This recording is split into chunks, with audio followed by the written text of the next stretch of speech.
El día que Catalina Durán apretó el gatillo, nadie en Sevilla imaginó que esa mujer de mirada vacía llevaba 19 años cargando un infierno que ni el fuego podría purificar. En el viejo archivo provincial de Sevilla existe una fotografía fechada en 1895. En ella aparece una joven de apenas 13 años llamada Catalina Durán, de pie junto a su tía Remedios Salcedo y su esposo Julián Martínez. La niña viste un austero vestido negro, aún de luto por sus padres, fallecidos en un accidente ferroviario meses atrás. Sus ojos oscuros miran directamente a la cámara con una intensidad perturbadora. Lo que nadie sabía entonces era que esos ojos ya habían comenzado a aprender el lenguaje del terror. Catalina llegó a la hacienda de los Salcedo, en las afueras de Sevilla, siendo apenas una niña huérfana. Su tía Remedios, una mujer piadosa pero débil, la acogió con genuino cariño, pero su esposo, Julián Martínez, un hombre respetado en la comunidad, propietario de olivares y viñedos, escondía tras su sonrisa afable una oscuridad insondable. Los primeros meses fueron sutiles. Una mano que se demoraba demasiado al ayudarla a bajar del carruaje, miradas que la recorrían durante las comidas, roces accidentales en los pasillos estrechos de la casa. Catalina, con apenas 13 años, no comprendía completamente lo que sucedía, pero su instinto le gritaba que algo estaba profundamente mal. Cuando cumplió 15 años, Julián se volvió más audaz.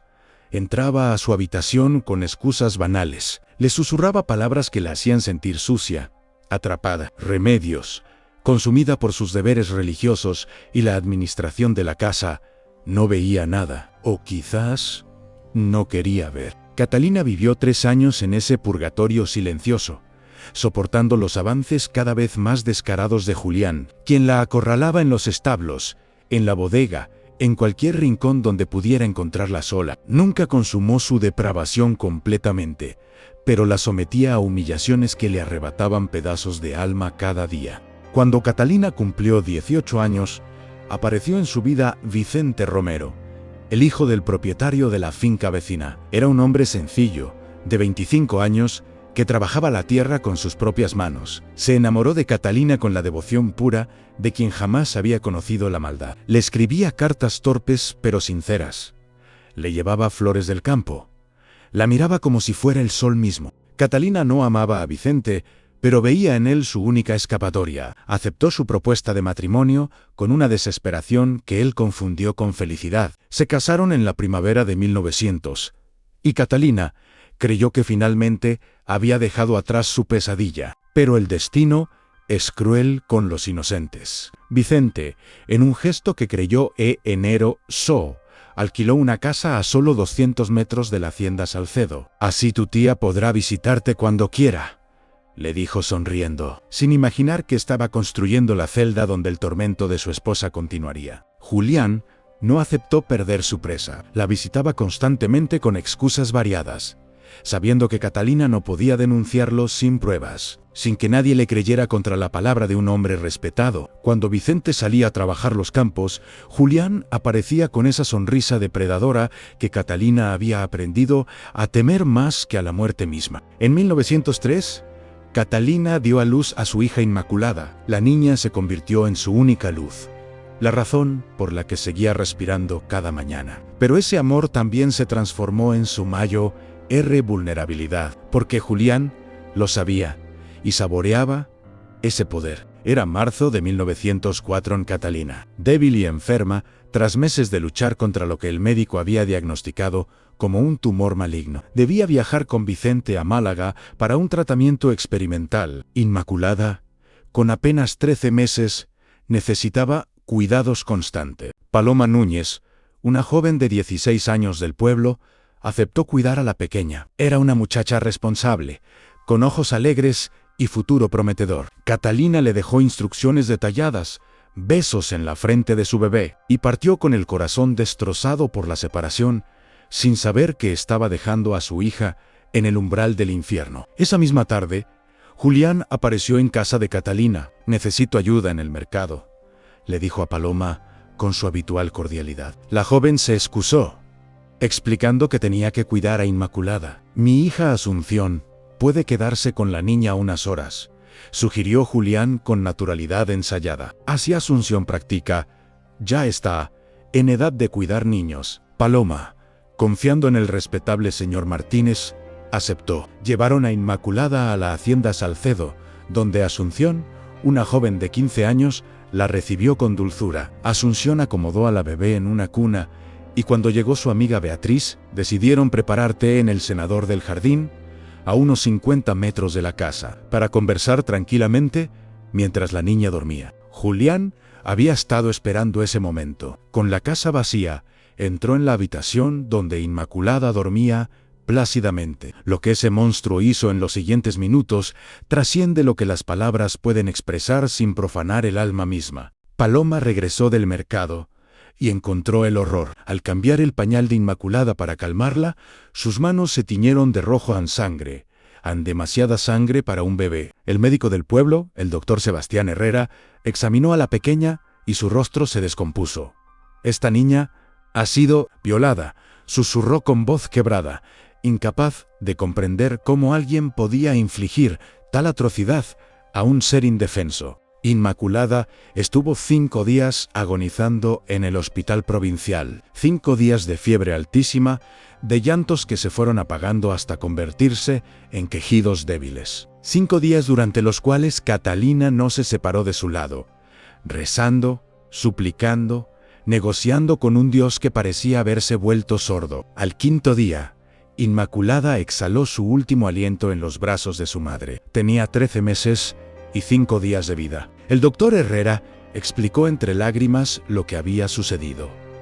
Daño interno masivo, infección, trauma. Alguien había violado a esa bebé con una brutalidad que él, en 30 años de medicina, nunca había presenciado. Catalina no necesitó que le dijeran el nombre. Lo supo en el instante en que vio la sangre en el pañal de su hija. Solo había un monstruo en su vida capaz de tal depravación. Julián Martínez, el hombre que la había acosado durante años, que nunca había podido poseerla completamente, había decidido destruirla de la forma más atroz imaginable, profanando a su bebé. Algo se quebró en Catalina ese día. No fue solo su corazón o su cordura, fue la última fibra que la ataba a cualquier concepto de humanidad, justicia o piedad.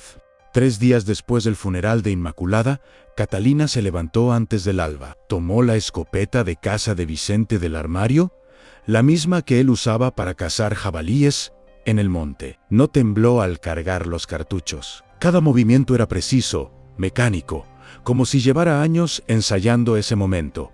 Caminó los 200 metros hasta la hacienda Salcedo con el arma bajo su chal negro. Era domingo, y Remedios había ido a misa de 6, como cada semana. Julián estaría solo en casa, leyendo el periódico en su despacho como hacía todas las mañanas. Catalina entró sin llamar. Julián alzó la vista del periódico y esa sonrisa, esa maldita sonrisa de suficiencia, apareció en su rostro.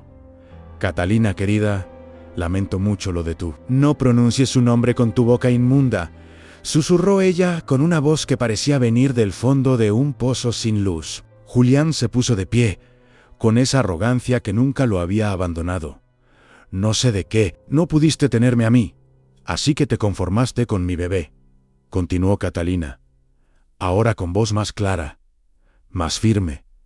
«Tenía 13 meses, Julián. ¿Cómo pudo caber tanta maldad en un ser humano?» El rostro de Julián palideció, pero su boca se curvó en una mueca grotesca. Se acercó a ella y en un susurro que solo Catalina pudo escuchar, pronunció las palabras que sellaron su destino. «No pude saborear el fruto maduro, pero probé el retoño. Y fue delicioso». El estruendo de la escopeta resonó en toda la hacienda. El primer disparo alcanzó a Julián en el pecho, lanzándolo contra la estantería de libros. Catalina recargó con manos firmes. El segundo disparo le destrozó el rostro, borrando para siempre esa sonrisa del demonio. Pero Catalina no había terminado. Subió las escaleras hasta el dormitorio principal, donde Remedios guardaba en su tocador las joyas de familia.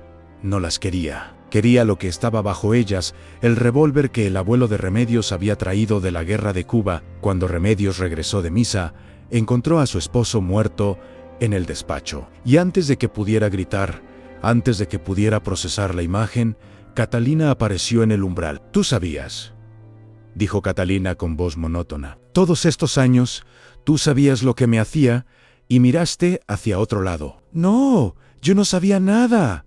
Julián era un buen hombre», chilló Remedios, retrocediendo. «Él violó a mi bebé de 13 meses hasta matarla. Y tú lo cubriste toda la vida con tu silencio cómplice. El tercer disparo de esa mañana de marzo fue el que despertó al pueblo entero». Remedios Salcedo cayó junto a las escaleras, sus ojos muy abiertos en sorpresa eterna. Catalina no huyó. Se sentó en los escalones del porche de la hacienda Salcedo, con el revólver en el regazo, y esperó. Cuando llegó la Guardia Civil, no opuso resistencia. Simplemente les explicó con voz calmada lo que había hecho y por qué. El juicio que siguió escandalizó a toda Sevilla y enteó a toda España. Los periódicos cubrieron cada detalle del caso. Algunos la llamaron monstruo, otros ángel vengador. El doctor Herrera testificó sobre las heridas de Inmaculada, haciendo llorar a todo el tribunal. Paloma y Asunción narraron entre sollozos cómo Julián había orquestado el momento perfecto para estar solo con la bebé. Vicente Romero, destrozado por el dolor y la revelación de todo lo que su esposa había sufrido en silencio, contrató al mejor abogado de Sevilla. Pero Catalina no quería ser salvada. En su declaración final ante el tribunal, con una dignidad que impresionó incluso al juez más severo, dijo: «No pido perdón ni clemencia. Maté al hombre que violó a mi hija de 13 meses hasta matarla, y maté a la mujer cuyo silencio permitió que ese monstruo existiera. Si tuviera que hacerlo de nuevo, no dudaría ni un segundo. Prefiero 1000 veces la horca que vivir sabiendo que ese demonio sigue respirando el mismo aire que mí». Inmaculada ya no puede respirar. El tribunal, dividido entre la ley y la compasión, la condenó a 20 años de prisión. La sentencia de muerte fue conmutada debido a las circunstancias extraordinariamente atenuantes del caso. Catalina cumplió 16 años de su condena en la prisión provincial de mujeres de Sevilla. Nunca habló de arrepentimiento. Trabajaba en el taller de costura de la prisión. Mantenía correspondencia con Vicente, quien nunca dejó de visitarla. Y cada noche rezaba el mismo rosario no por su alma, sino por la de su Inmaculada. Fue liberada en 1920, a los 43 años. Vicente, que había esperado fielmente todos esos años, la recibió con los brazos abiertos. Pero Catalina ya no era la misma mujer. El dolor había tallado surcos profundos en su rostro. Sus ojos, una vez llenos de miedo y luego de furia, ahora solo reflejaban un vacío absoluto. Vivió hasta 1954, dedicando sus últimos 34 años a una causa singular, en educar a mujeres jóvenes sobre los signos del abuso, sobre la importancia de hablar, sobre cómo el silencio protege a los depredadores. Esa fotografía de 1895, donde ella aparecía como una niña de 13 años junto a sus tíos, la mostraba en cada charla. «Miren esta imagen», les decía a sus alumnas, «una familia respetable, una niña que parece estar segura». Pero detrás de esta fotografía había un infierno. Y nadie preguntó, a nadie vio. El silencio mató a mi hija, tanto como las manos de ese monstruo. Esta historia nos enfrenta a verdades incómodas. Nos recuerda que el mal no siempre lleva máscara de villano, que a menudo se sienta a nuestra mesa, asiste a nuestras iglesias, sonríe en nuestras fotografías familiares. Nos enseña que el silencio nunca es neutral, que callar ante el abuso es ser cómplice del abusador. Pero también nos habla del amor feroz de una madre, de cómo el dolor puede convertir a una víctima en ejecutora, y de cómo la sociedad siempre ha estado más dispuesta a juzgar la violencia de la respuesta que la violencia del crimen original. ¿Es Catalina una heroína o una asesina? Quizás sea ambas. Quizás sea simplemente humana, imperfectamente humana, respondiendo a un horror para el cual no existe respuesta perfecta. Y ahora, querido espectador, debo hacerte una pregunta que me quita el sueño. Si fueras Catalina, si ese monstruo hubiera destruido a tu hijo de la manera más atroz imaginable, si el sistema te hubiera fallado, si el silencio lo hubiera protegido durante años, ¿habrías sido capaz de apretar el gatillo? ¿O habrías confiado en una justicia que tantas veces llega tarde o nunca llega? Déjame tu respuesta en los comentarios. No te pido que justifiques la violencia, solo que seas honesto sobre qué harías cuando todo lo que amas es arrebatado de la forma más brutal posible. Y si esta historia te ha movido algo dentro, si te ha hecho pensar, aunque sea por un momento, en el precio del silencio, te pido que te suscribas a este canal. No por mí, sino porque estas historias necesitan ser contadas, porque el olvido es la victoria final de los monstruos, y porque cada testimonio del pasado es una advertencia para el presente. Nunca olvides, las apariencias engañan, las fotografías mienten, y el silencio siempre protege a quien no merece protección. Hasta la próxima historia, y cuida de los tuyos, porque el mal nunca duerme.